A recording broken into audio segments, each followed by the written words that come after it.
Assalamualaikum warahmatullahi wabarakatuh.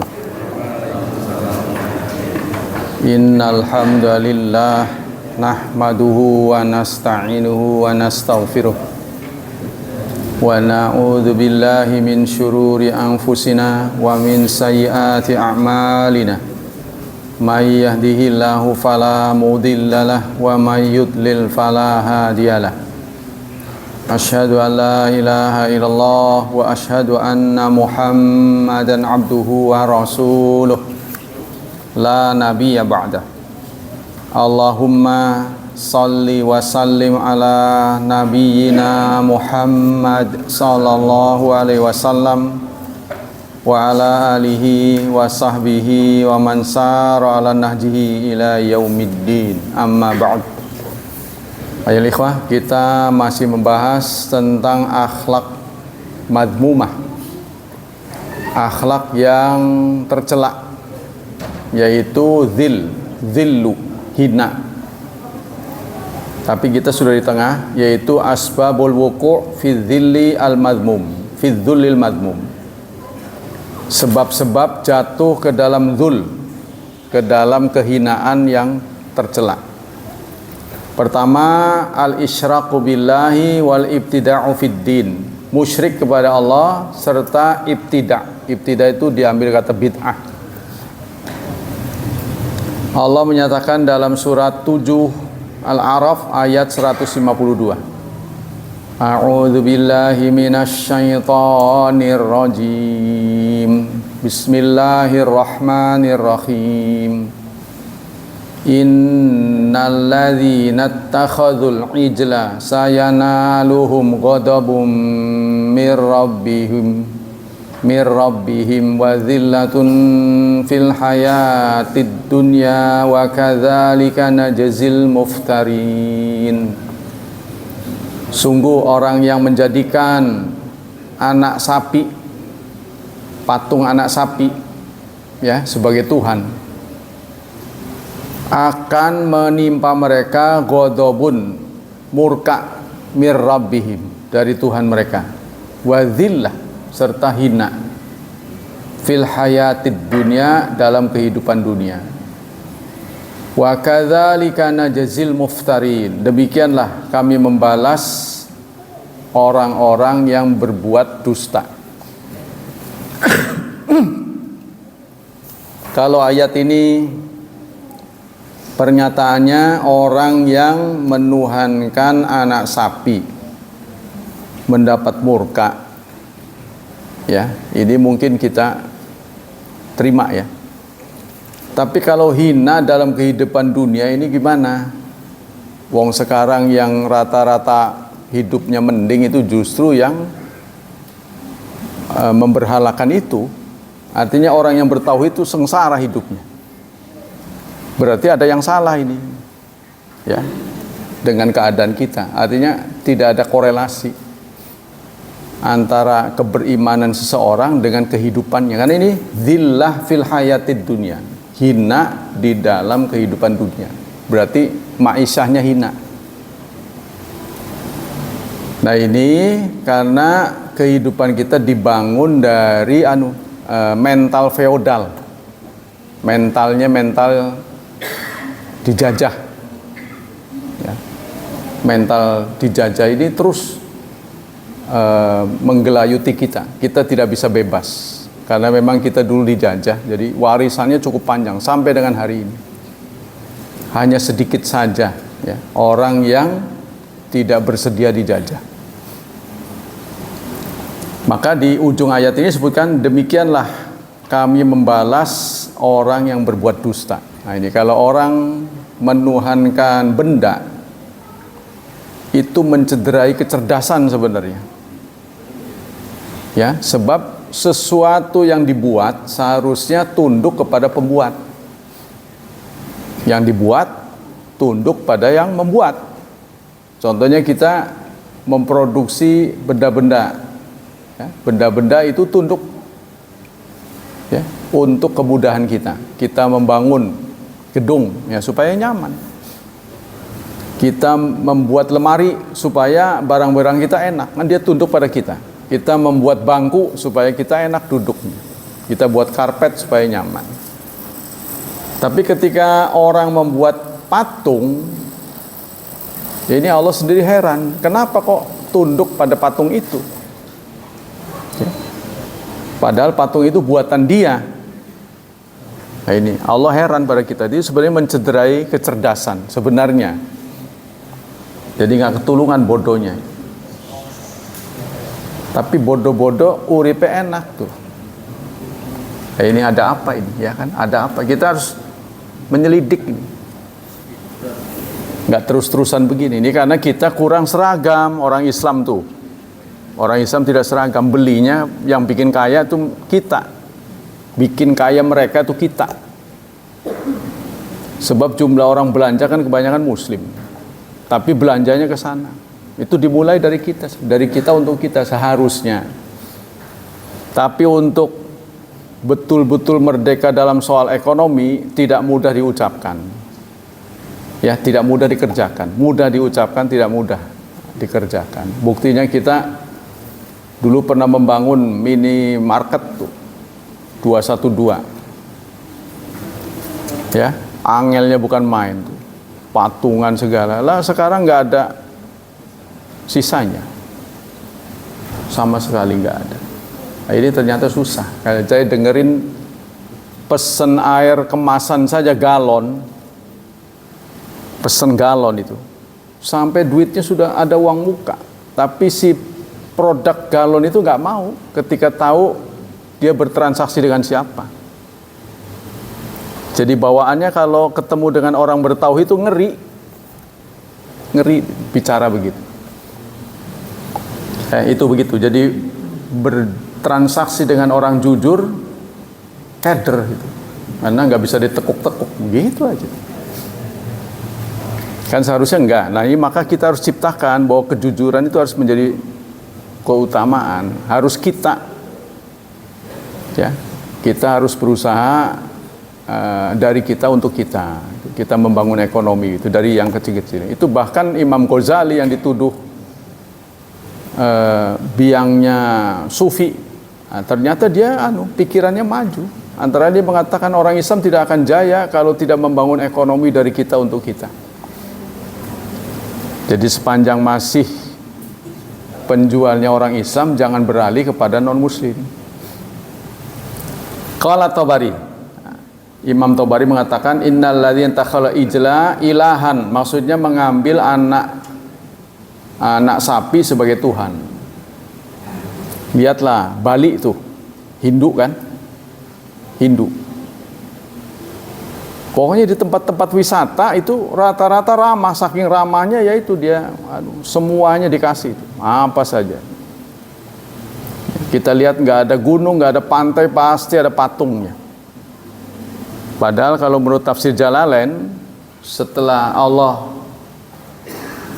menerima ya kenyataan jin gagal memangku amanah itu gagal, sebelum manusia itu jin dulu, makanya disebut khalifah. Khalifah itu pengganti. Ada yang menafsirkan khalifah itu pengganti. Pengganti siapa yang digantikan? Jin. Karena jin gagal, maka manusialah sebagai pengganti. Setelah mereka gagal diusir oleh Allah ke pantai, ke gunung. Makanya saya kalau ngelihat di pantai ada patung ini, ingat tafsir Jalalain itu. Wah, ini memedik. Pasti begitu, gitu.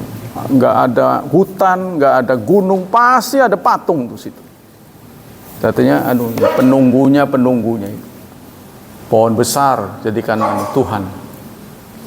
Ya kalau kita gimana orang Islam, apa nggak ada yang sifatnya berhala? Ada.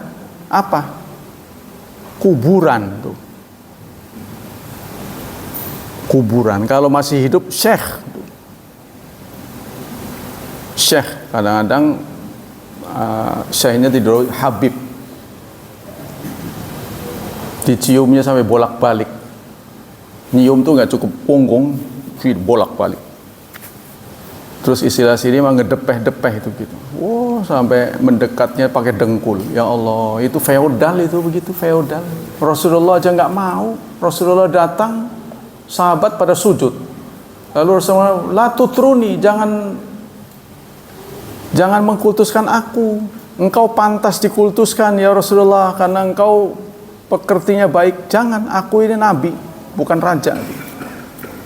Rasulullah sudah memberi contoh, tidak mau.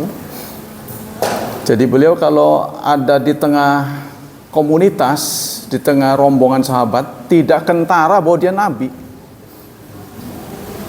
Begitu juga Umar bin Khattab sebagai seorang sahabat, ketika ada raja yang tunduk, nanti saya pertemukan dengan kepala negara lah singkatnya. Lalu beliau ditempatkan di masjid, nunggu lama. Siapa lagi yang ditunggu? Nanti orang yang lagi istirahat. Yang dia lihat itu ada orang yang kurus tidur di tengah masjid. Jadi pada melingkar nunggu bangunnya. Siapa yang ditunggu ya? Pikiran dia kan, karena dia kan raja di raja itu. Pakaiannya juga bagus. Jadi justru pakaiannya jangan diganti. Tetap pakai itu. Jadi Islam ingin menghinakan itu ya. Nah, ternyata yang dihadapi itu pakaiannya biasa-biasa saja. Tidur di tengah halakoh. Apa ini ya?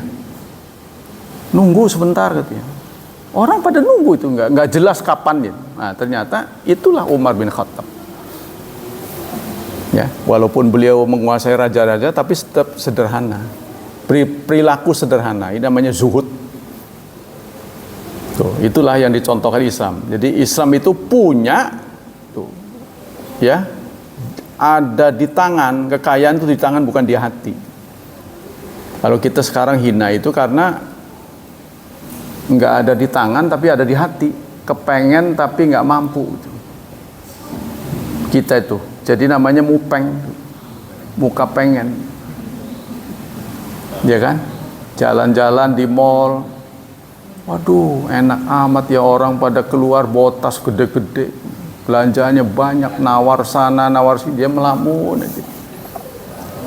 Aduh, kelihatan begitu motret sana, motret sini, HP-nya jadul, kadang-kadang nggak masuk, telat ininya, sinyalnya nggak ada, gara-gara kuotanya habis. Waduh, nasib. Orang Islam tuh seharusnya nggak begitu. Wong salah satu rukun Islam tuh haji. Rukun Islam haji. Haji itu berapa sekarang? 50 jutaan ya. Nunggu 30 tahun. Tuh. Berarti kan orang Islam harus kaya, walaupun itu manistata ilai sabila. Harus ada dalam otaknya suatu saat dia berangkat haji. Nah, wadzillatun wa yalhawan liuqubatillah yahum ala kufrihim bi rabbihim. Orang-orang yang kafir, kata ini akan mendapat kehinaan karena hukuman dari Allah atas kekafiran mereka. Ini menurut tafsir Tabari. Fi ajilid dunya qabla ajil akhirah. Sebelum akhirat. Sejak di dunia hina. Ya, sejak di dunia itu hina. Wa qala Syatibi kullun man itabda'a fi dinillah fa huwa dzalil hakir. Setiap orang yang berbuat bid'ah dalam urusan agama Allah, maka dia dzalil, orang yang hina, hakir, rendah. Bisabab bid'atihi, karena bid'ahnya. Karena bid'ahnya itu dia hina. Wa in dzahara li badira'i izah wa jaburati. Meskipun orang yang bodoh akan mengira ya dia itu izah, kelihatannya mulia tapi sesungguhnya hina. Fa huwa fi anfusim adzillah, maka pada diri mereka itu ada adzillah, orang-orang yang hina. Jadi mentalnya ya, mental orang-orang yang terlihat mulia sebenarnya hina. Wa aidan fa inna dzillah al-hadira baina aidina maujudatun fi ghairi ahwal. Dan sesungguhnya kehinaan yang hadir di antara kita itu sudah ada di banyak perilaku tuh. Karena dia mengomong kita, ini pengarangnya ngomong kita berarti umat Islam. Kehinaan yang seharusnya ditimpakan pada orang kafir itu ternyata ada di tengah-tengah kita. Ala tara ahwala mubtadi'ah. Tidakkah kamu lihat bagaimana orang-orang yang berbid'ah fi zamani tabi'in, di zaman tabi'in, wa fi ma ba'da dzalik, dan setelah itu. Jadi orang berbuat bid'ah itu karena ada kepentingan sebenarnya, ada keuntungan. Ya, dengan dia membuat simbol-simbol agama dibungkus gitu. Sebenarnya bukan dari ajaran. Bukan dari ajaran. Tapi ya biasalah karena ada kepentingan. Ya, terutama mereka kalau nggak dari situ nggak punya keterampilan apa-apa gitu loh. Jadi fatwanya diperjualbelikan. Jadi kata pegawai Kementerian Agama, barang yang paling laris dijual belikan itu agama katanya. Jual beli agama. Bukan saja orang di luar yang nggak ngerti agama, justru yang ngerti agama. Ya, terutama di seputar haji. Nah, itu banyak pos-pos untuk menggali dana. Contohnya pemerintah Indonesia sudah membayar sekian unit bus, 10 contohnya. Maka yang diturunkan cuma 7. Malah katanya cuma 5. Nah, kebetulan di antara yang berangkat haji itu pegawai dari Kementerian Agama. Dia tahu kan seharusnya yang digulirkan 10 gitu. Kenapa cuma 5? Dia tegur. Turun cuma 2 katanya. Masih aja gitu. Sesamanya aja sama begitu. Itu saya dengar dari pegawai Menteri Agama begitu. Jadi sama, termasuk kuota mana yang didahulukan, mana yang enggak. Itu bisa. Jadi kalau mau cepet ya wani piro. Bisa di cancel. Yang lama bisa dipercepat. Kalau memungkinkan gitu kan. Sebenarnya orang ini jatahnya dia. Karena dia nomor urutnya segini. Tahun depan contohnya. Tapi di atasnya ada yang meninggal, ada yang mengundurkan diri. Dia nggak beritahu, dijual ini jadi. Jatah dia bisa dijual. Sampean mau cepet apa? Nah, padahal dia nggak nyuruh cepet juga harus cepet gitu. Bisa tak cepetin? Emang kapan jadwalnya? Saya mah 2026. Sekarang aja tak cepetin setahun. Padahal dia tahu sudah kosong. Dapat sebenarnya. Nah, itu bisa begitu. Contohnya, ya banyak hal lah. Bukan dalam soal agama saja. Ya, apa saja pelayanan, terutama ini, ya regulasi, memanfaatkan regulasi. Wa zaman hatta talbasus bisalatin. Tuh, sehingga mereka talabus. Talabus itu berkonco dengan sultan-sultan. Ya, jadi ulama diminta kalau dalam akhlak jangan terlalu lekat. Dekat boleh tapi jangan lekat. Dekat tapi jangan lekat. Jadi nggak boleh suara ulama sama dengan suara sultan, nggak boleh. Tapi kalau pas sama ya harus tetap dibela. Tapi nggak semuanya begitu dia ngelihat salah harus katakan salah. Jangan terus membeo, nggak boleh. Maka itu nanti ada satu ungkapan, kalau Anda lihat seorang ulama warawiri ke pintu istana bolak-balik masuk, maka cirikanlah dia adalah ulama su'. Beri ciri bahwa itu ulama su' kalau bolak-balik istana. Waladhu bi ahli dunia, dan mereka lebur dengan ahli dunia. Walam yaktir ala dzalik, dan orang tidak mampu melepaskan diri. Istaghfa bi bid'atihi, dia ngumpet menyembunyikan bid'ahnya. Ya, dan kita yang dibohongin senang juga gitu. Yang dibohongin. Udah tahu itu nggak benar, dia enak dengan nggak benernya itu. Ya itu ya serba salah lah ya, sehingga yang membesarkan kesesatan orang itu sebenarnya umat juga. Ketika dibohongin dia seneng, wah ya rupanya berjemaah sih dapat untung juga, dapat untung. Jadi perilaku seperti itu feodal itu sebaiknya jangan kita kikis lah ya, artinya mendewakan diri sendiri. Rasulullah saja enggak. disusun rencana supaya orang hormat pada dia lebih dari biasanya. Itu jangan begitu. Biasa saja.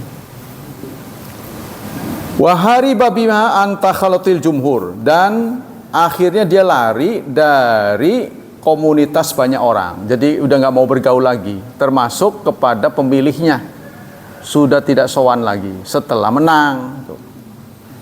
Wa amila bi amaliha ala taqiyah. Nah, lalu beralasan taqiyah. Taqiyah ini satu ajaran Islam ya yang kental dipakai oleh Syiah.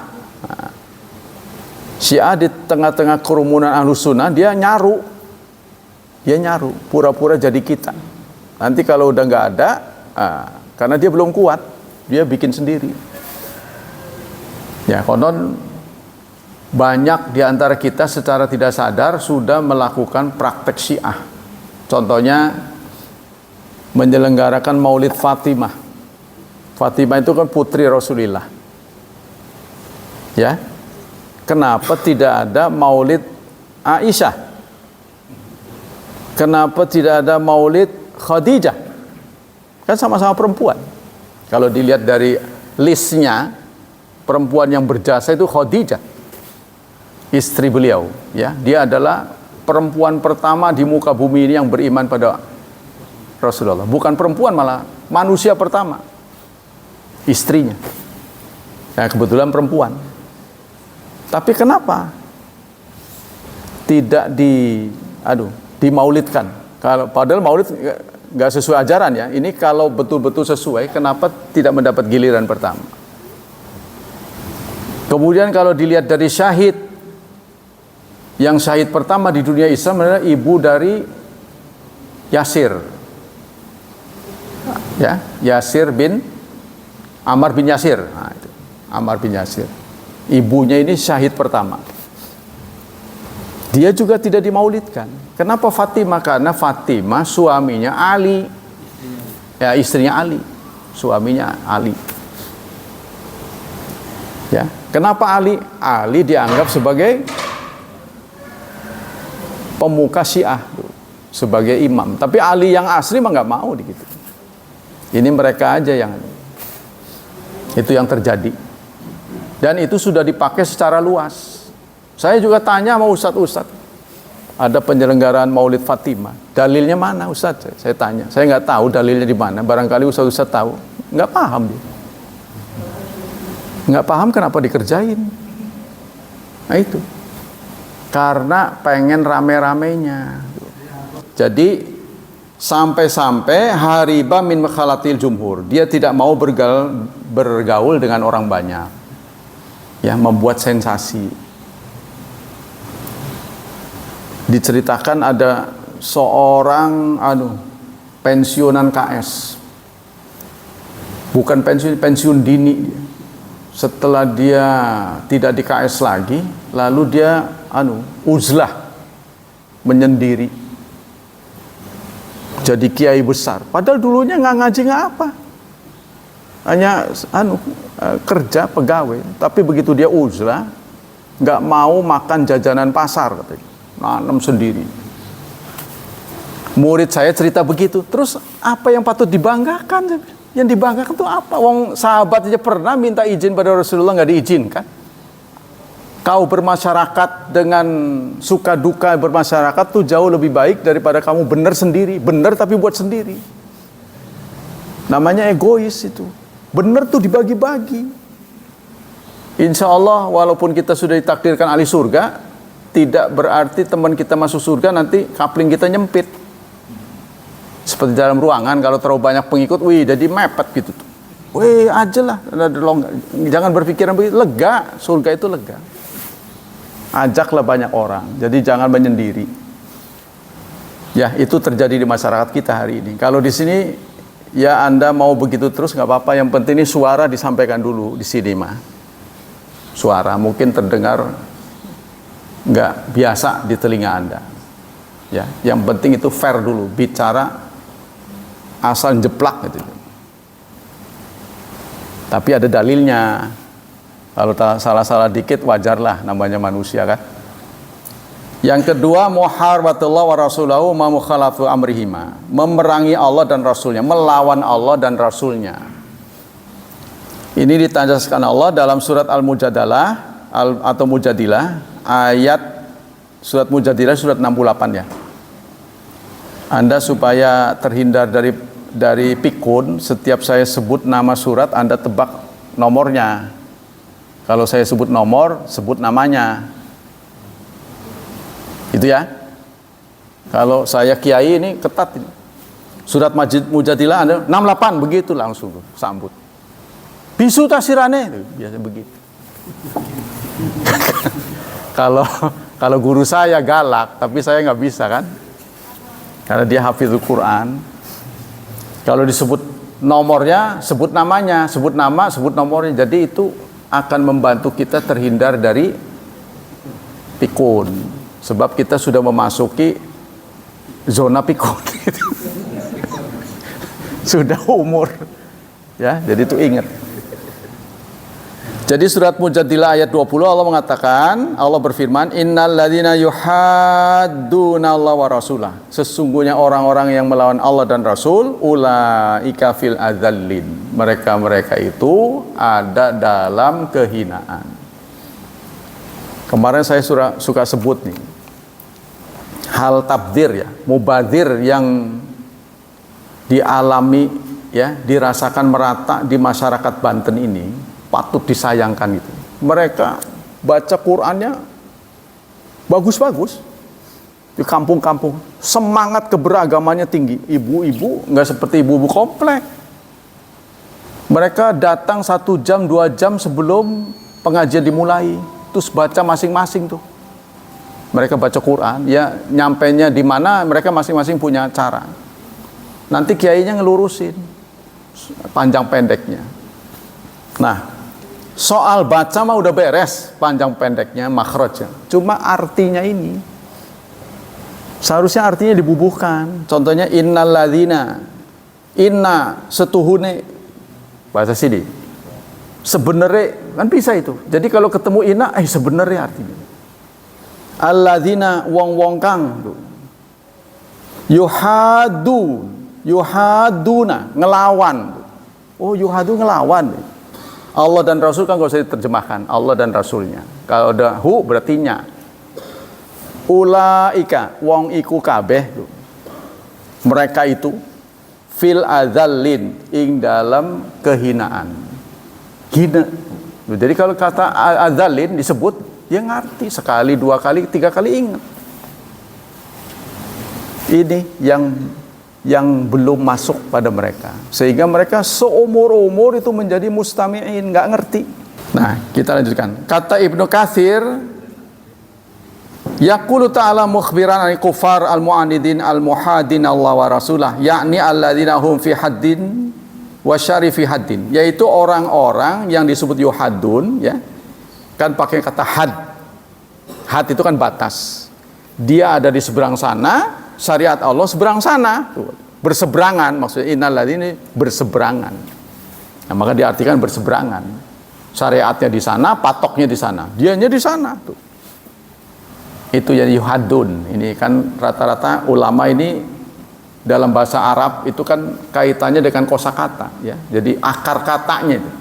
Akar kata yuhadun, had itu batas, galengan. Galengannya di sebelah sana, rambu-rambunya dianya ke sana.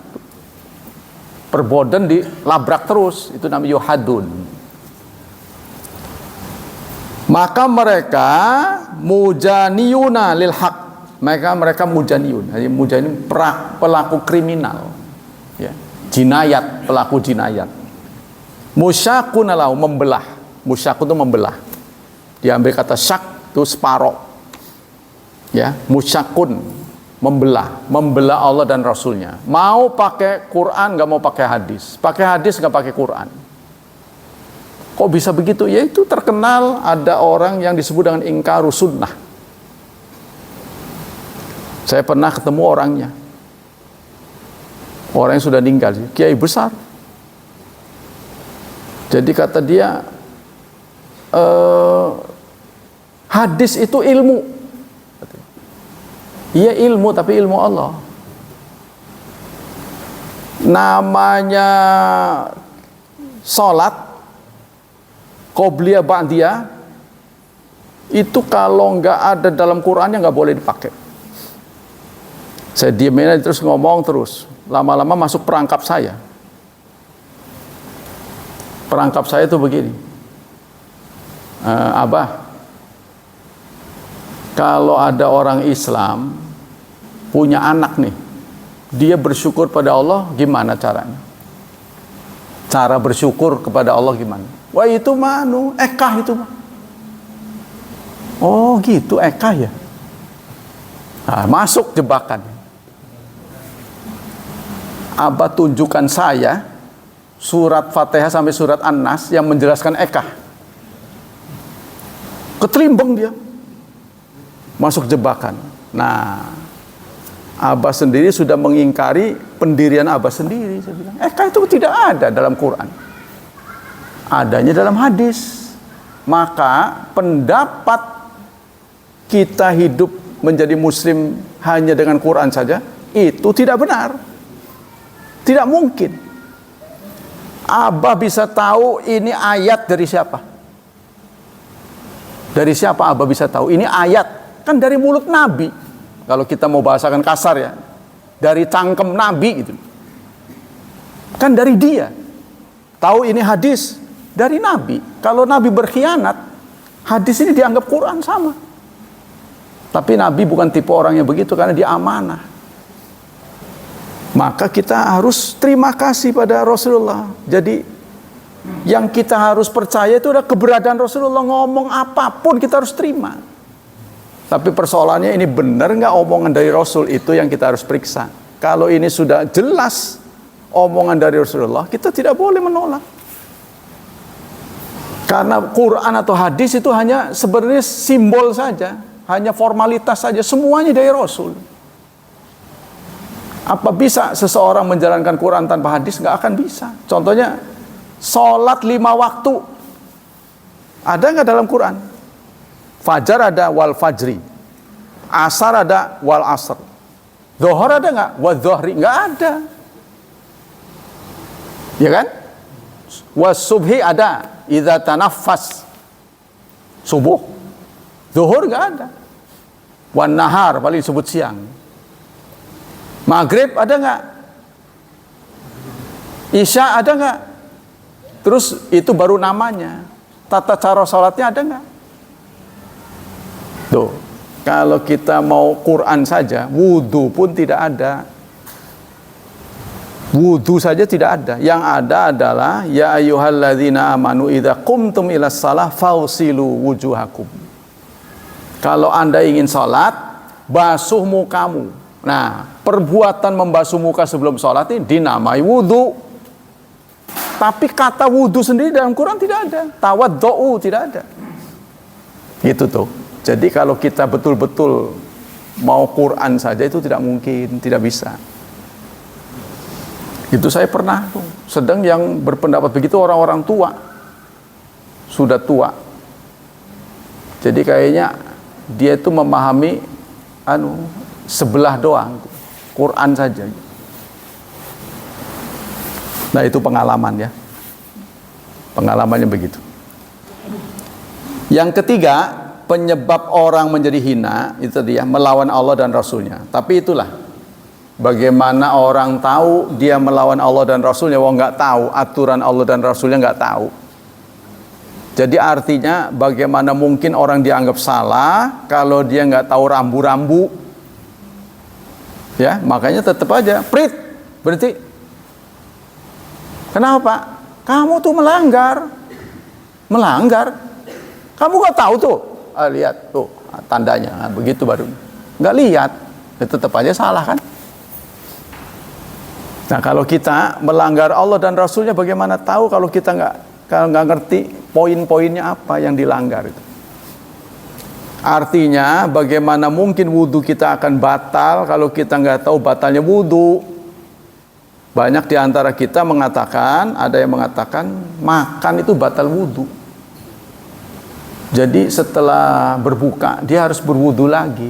Kenapa? Kan saya udah makan, batal. Tuh, Karena nggak ngerti. Ya kan? Jadi orang yang nggak ngaji mah wudunya nggak pernah batal. Karena nggak tahu. Yang ketiga, an-nifaq wal i'tizaz bi ghairillah. Munafik, sikap hipokrit, bermuka dua, serta merasa mulia dengan selain Allah. Mulia dengan selain Allah. Jadi dia sudah merasa mulia, sudah merasa tenang. Manusia itu buruknya begitu. Ketika dia sudah senang, dia lupa segalanya. Tenang, tidak ada pemberontakan, tidak ada perubahan. Sama dengan kita. Saudara-saudara, kalau merasa saya pasti masuk surga, itu buruk. Tapi sebaliknya, saya pasti masuk neraka, juga salah. Ya, sebab kalau kita merasa saya pasti masuk surga, ada kata pastinya, itu membuat kita sombong. Sebaliknya kalau kita beranggapan saya pasti masuk neraka, membuat kita putus asa. Putus asa dan sombong, ini dua perilaku yang tidak dikehendaki dalam ajaran Islam. Makanya ada istilah khauf dan roja. Ya takut, ya berharap. Targhib dan tarhib. Jadi kita harus menengah. Manusia itu begitu. Cuma harus dilihat usianya. Kalau usianya banyak, sebaiknya lebih banyak targhibnya. Ya, lebih banyak ungkapan-ungkapan yang menyejukkan. Kalau untuk anak muda, lebih banyak ungkapan-ungkapan yang menakutkan. Karena dia cenderung ngegas. Kalau orang tua kan sudah loyo, ya takutnya kalau disalahin terus malah dia lah sekalian belah, nah, begitu. Jadi kepada orang yang sakit, yang kurang baik nasibnya, kita lebih banyak ungkapan-ungkapan yang menyejukkan. Sabar, tobat pada Allah, Allah Maha Penerima tobat. Oh gitu ya, jangan putus asa. Contohnya, kita berkunjung pada orang sakit, mengunjungi orang sakit. Kalau kita gunakan teori sebaliknya, Bapak sih dulu suka melanggar, ngaji enggak, sholat enggak, waduh tambah drop itu. Langsung, ya kan, diperiksa gula darahnya turun. Nah, itu jadi harus diberikan. Kita harus ingat. Makanya kalau saudara dapat ungkapan sejuk dari saya itu jangan tertipu ya. Itu saya bumbu-bumbuin supaya saudara tenang. Dengerin nyaman, sejuk, saking nyamannya ngantuk. Ya nggak apa-apa, nongkrong saudara itu sudah dakwah daripada nongkrong di pemancingan. Nongkrong di sini itu sudah berdakwah. Anda sudah berdakwah, nggak perlu ngomong. Semakin kita banyak kekurangan, semakin ngaji itu semakin dakwanya tinggi. Tuh lihat tuh, jalan ini udah keseret-seret masih datang itu. Tuh lihat tuh, udah tua sampai jalannya sudah sempoyongan masih datang. Nah itu membawa angin segar buat orang yang malas. Kita yang sehat kok nggak mau, terlalu amat, begitu kan? Ya kan? Tapi kalau masih muda datang ke masjid, curiga orang, rajin amat ini. Ya, jangan-jangan sana ada akhwat. Oh, jangan-jangan ini. Semangat, bukan? Banyak tuduhan-tuduhan. Jadi hadir saja sudah memberikan. Nah ini, banyak orang tenang. Dalam surat Al-Munafiqun, surat ke-63, Allah berfirman, yaqulun, mereka berkata, la irraja'na ilal Madinah, kalau kita rujuk pulang ke Madinah, la yukhrijannal a'azzu minal adzal, niscaya ya orang yang mulia akan menyingkirkan orang yang hina. Tuh. Politik di luar Islam tuh begitu. Tapi politik di negara-negara maju nggak begitu. Maksudnya yang dikalahkan tuh tetap dirangkul, seperti kebiasaan Amerika. Ya. Mantan-mantan presiden itu dijadikan duta, tetap dikasih posisi supaya dia nggak membangun kekuatan untuk melawan, sabotase, ngerecokin lah nantinya. Nah Indonesia belum begitu. Hah? Sudah. Sekarang ini. Oh, pasti. Oh ya, alhamdulillah. Jadi ketua BIN. Ya. Ini kan sekarang ada pengesahan undang-undang tentara dan polisi. Saya dua-duanya nggak tahu, nggak mengerti. Cuma kalau dilihat dari share teman-teman ini mendukung pengesahan undang-undang TNI. Ya justru saya nggak tahu kenapa itu. Makanya tadi saya ngomong sama dua-duanya nggak tahu. Kenapa TNI didukung? Contohnya saya atas nama orang Banten mendukung undang-undang TNI. Apa selama ini diperlakukan buruk oleh polisi apa gitu ya? Nggak tahu. Hah? Nggak tahu. Padahal kan ini terjadi kita ini era reformasi itu kan membangun itu. Jangan sampai sipil ini ada kekuatan tentara, kekuatan senjata. Sebab kan sekarang kalau ini disahkan, maka tentara bisa lagi masuk ke ranah publik. Bisa masuk ke ranah publik. Ya, contohnya ada yang nggak beres, singkirin tuh dengan kekerasan. Kalau kemarin kan polisi pakai pentung, sekarang udah pakai senjata berat itu. Anda nggak terima, nyingkir. Kurang lebih begitu. Sudah masuk ke ranah publik. Kan dulu yang namanya bupati, gubernur itu rata-rata kan tentara. Ya, bupati itu kalau nggak salah kapten. Letkol ya, letkol minimal. Nah, kalau di atasnya lagi kolonel, terus sampai ke brigjen. Menteri-menteri itu. Ya, apakah karena petugasnya ini kurang serius ya, termasuk tentara nanti akan ikut dalam memberantas korupsi. Kalau selama ini kan polisi, ya kan? Nah ini kalau sudah resmi disahkan, ini tinggal tunggu presiden nih. Kan rakyat sudah setuju, tinggal presiden tanda tangan sudah sah. Karena undang-undang itu bisa sah kalau dua institusi rakyat dan institusi presiden. Kalau presiden tanda tangan, ditempatkan di lembaran negara sudah sah. Ya, nanti kalau ada yang korupsi menghadapi lembaga ini, lembaga anti korupsi diantaranya adalah tentara. Rupanya nggak beres-beres ini korupsi mungkin ditangani oleh polisi nggak cukup kuat ya, kayaknya begitu. Ya itulah seburuk-buruknya Republik Indonesia ini negara Anda dan negara saya. Sekarang yang ngomong bukan saya, bangsa lain contohnya. Orang Arab sekalipun, dasar Indonesia negara brengsek, marah nggak saudara? Kalau saudara marah berarti itu nasionalisme. Memang negaramu itu brengsek. Jangan, yang mana dulu? Nggak bisa. Negara nggak bisa dibrengsekin orangnya. Sebab kalau Indonesia brengsek kan kita termasuk, iya kan? Termasuk kita, nggak bisa. Kita kan Indonesia, dasar Indonesia brengsek. Ya, ini jadi salah satunya adalah nifak. Orang-orang berkata pada temannya, kalau kita pulang ke Madinah, pasti kita akan disingkirin. Udah kita buat kekuatan lain aja. Inilah kelompok-kelompok orang munafik pengen melawan Rasulullah sallallahu alaihi wasallam. Qala al-Kalabadi, qala azza wajal, fakana adzal huwal a'azat inda nafsi bi kathri atba'i wa katha ansari. Yang hina ya itu akan menjadi mulia karena banyak pengikutnya. Nah, ya benar kan? Karena banyak pengikutnya. Jadi banyak pengikut itu memang diperhitungkan.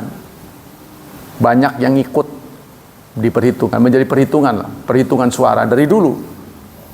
Fadilah ya ta'azus miman la yamliku li nafsi dharan wala naf'an. Maka hina ya itu dimiliki oleh orang yang merasa gagah padahal dia tidak mampu tuh. Jadi bikin malu. Sebenarnya dia hina, tapi merasa dirinya gagah. Padahal kosong. Ya, otaknya kosong, keterampilannya nggak punya, kepengen maju. Kerok lah. Seperti saudara sekarang saudara ya, sebenarnya penjajahan itu saudara bisa lihat juga di posko sebenarnya. Saya bukan orang KS, saya suka tersinggung. Bagaimana mungkin supir yang bawa saya untuk menjadi khotib, dia nggak salah, tapi diberhentikan oleh satpam yang Indonesia. Satpamnya Indonesia, cuman dia jadi kaki tangannya Korea kan. Berhenti. Kenapa? Kamu ngebut. Padahal saya yang bawa saya kan saya tahu nggak ngebut. Terus saya tanya, supir kenapa? Dia mau cari perkara. Apa aja ditegur. Maksudnya supaya kelihatan bosnya itu ada kerjanya. Itu kalau dia nganggur aja ngeliatin aja begitu, kayaknya nggak ada kerjanya. Kan itu ada ininya, CCTV-nya. Bosnya kan ngelihat dari ruangan. Dia mana tahu kan? Jadi kalau dia ada kelihatan, berhenti kan? Paling tidak itu ada aktivitasnya. Tapi saya merasa itu kok kayak penjajahan ya. Salah apa enggak ditegur-tegur apa-apaan gitu. Nah begitu. Jadi Indonesia pernah lama dijajah, yaitu penyebabnya bangsa sendiri. Ada yang memihak penjajah. Yang nurut-nurut itu kemudian diangkat jadi pegawai. Nantinya kalau di Indonesia itu apa namanya itu teori pecah belah namanya itu. Iya, pecah bambu ya, belah bambu. Nah, belah bambu itu kan satu diinjak, satu diangkat. Orang ngebelah bambu tuh, kenapa disebut politik belah bambu? Dibagi dua, yang satu diangkat, satu diinjak, supaya yang diinjak nanti diindahin nama yang diangkat ini. Jadi mereka berantem sendiri, kita yang mulia. Maka saya nggak habis pikir gitu. Saya tanya sama orang-orang posko yang ngerjain kamu di negeri kita, cuma ganti orang kok bisa laku gitu. Sementara HSM sepi, nggak ada kegiatan. Tapi yang posko ramai juga, produknya sama, yang ngerjain sama. Orang Indonesia juga. Kenapa di sana ramai jadi sepi? Itu dua tempat yang rendengan, nggak terlalu jauh. Apalagi kalau sampai sana Korea, Indonesia, deket-deketan. Saya sudah melihat kontras sekali. Kenapa bisa begini? Nah itu. Berarti jangan nyalain Allah kan? Human error. Padahal sama-sama muslim. Da'ufat talib wal matrub. Nah kemudian yang keempat, kita masih beberapa menit ya, sebentar lagi. Istimrarul ma'asi, nah sudah habis. Wa taswifut taubat. Terus melakukan maksiat dan menunda-nunda taubat. Engkau maning, tar gitu, nembak terus. Kalau ibu-ibu dibilangnya sibuk dengan anak, ya kan? Kenapa nggak sholat? Waduh sibuk saya, anak jemput antar jemput. Nanti di akhirat anak itu menggugat, saya nggak bikin recok, ibu sendiri yang mau. Hati-hati nanti. Di akhirat nanti akan digugat oleh orang-orang yang kita klaim sebagai pengganggu kita. Enggak kok, kita enggak, kamu benar mengganggu ibumu. Enggak, kita juga kalau ibu nggak mau nggak apa-apa. Contohnya gitu. Kenapa nggak ngaji? Waduh, saya repot, anak masih banyak. Mau kapan nggak repotnya? Kalau mau alasan nggak nanti Sabtu Minggu shopping. Sabtu shopping, Sabtu traveling, Minggu shopping tuh. Healing gitu. Nanti kalau lagi nggak lempeng healing katanya. Pengobatan. Nanti kalau ada tua, waduh sakit ini, asam urat, udah kering. Udah serba salah. Jadi kalau kita mau menuruti kesibukan, kita tidak pernah tuntas. Tinggal Anda lebih utamakan siapa. Itu aja. Nah itulah kiat-kiat supaya kita tidak hina. Singkatnya kita lebih mendengar ajaran Allah, kiat-kiat yang oleh Rasulullah contohkan ya. Terutama itu terus membangun peningkatan diri. Nah, supaya kita bersyukur kita harus peningkat.